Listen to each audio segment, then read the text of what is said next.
I want to greet you in the name of Jesus this morning. I really thank God for the journey we started yesterday. I believe it has been a blessing to you even to share the words we saw from the book of Revelation chapter 3, verse 7 through 8. Without much to say, I want us to go back to the same book, and then we are going to continue from there. Yesterday I said I am teaching about how to walk through an open door. How to walk through an open door. And I said, if you are going to walk through an open door, this is to say there are some doors which are before you, but they are locked. You have no access to them.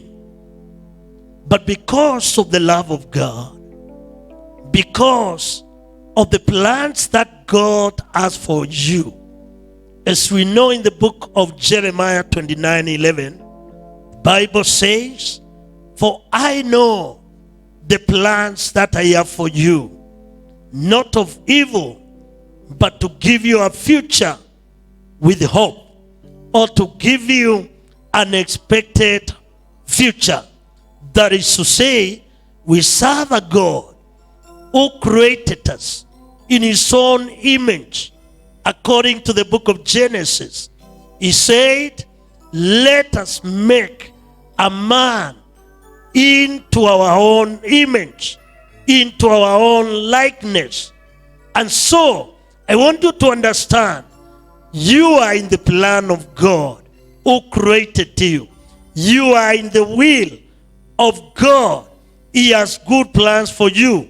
And that's why this God, who is holy, who is true God, who has the keys, because he knew there are some doors which will be locked before you, and you need to walk through them. The Bible comes and tells us, when John was speaking these words, he said, "I know your works." That is to say, God knows your plans. He knows what you are doing, what you are undergoing. That what is standing before you.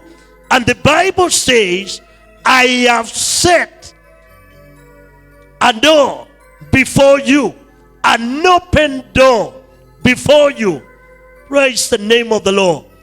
When God gave me this word, one of the things the Holy Spirit spoke to me is that this week you are going to walk through an open door.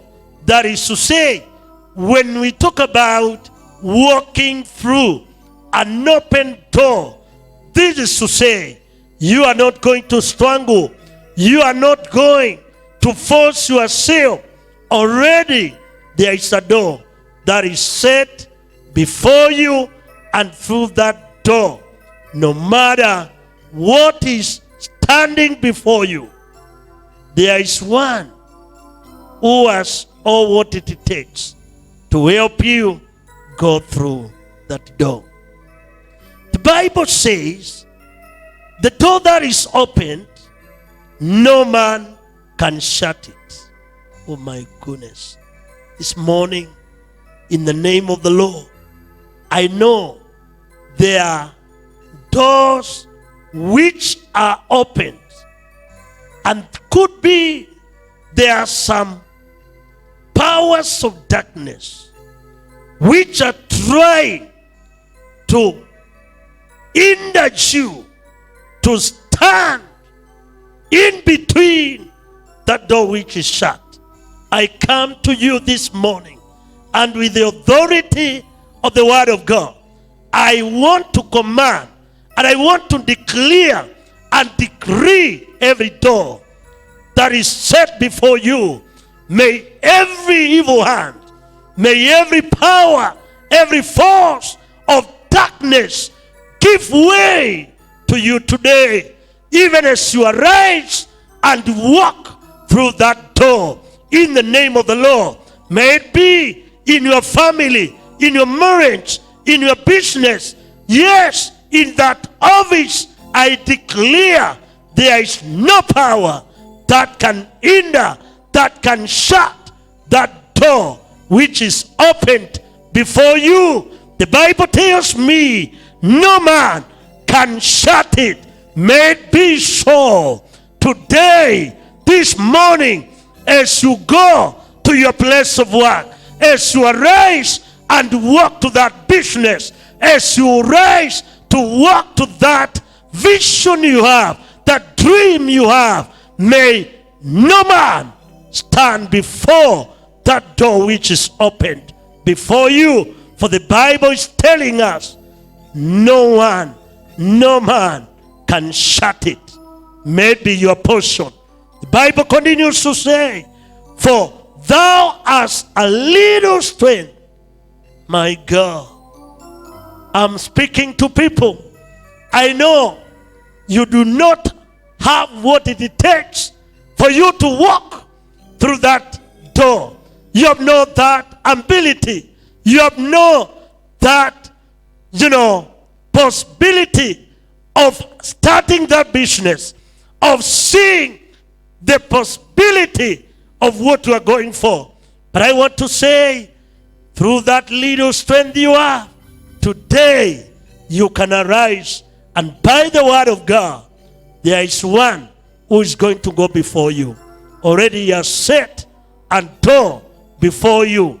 He knows your little strength, and so don't worry about what you don't have, but just grasp this word. There is a door that is set before you, and no man can shut it for you. Arise and walk through that open door in the name of Jesus. I want to thank God. The Bible continues to say, one of the reasons why God will open a door for you, why God will deal with every hindrance, every obstacle before your life, any man trying to shut your door, it is because you have kept his word. You have not denied his name. Two things. Please hold on the word of God. And number two, never deny the name of your God. And by so doing, God will open that door before you in the midst of your enemies. God bless you. Let's meet tomorrow, even as we shall continue from there. I am going to show you some people, no matter what their enemy did, tried to do, God stood on their side. May the Lord stand on your side today as you start the day in Jesus' name. God bless you. Have a blessed day.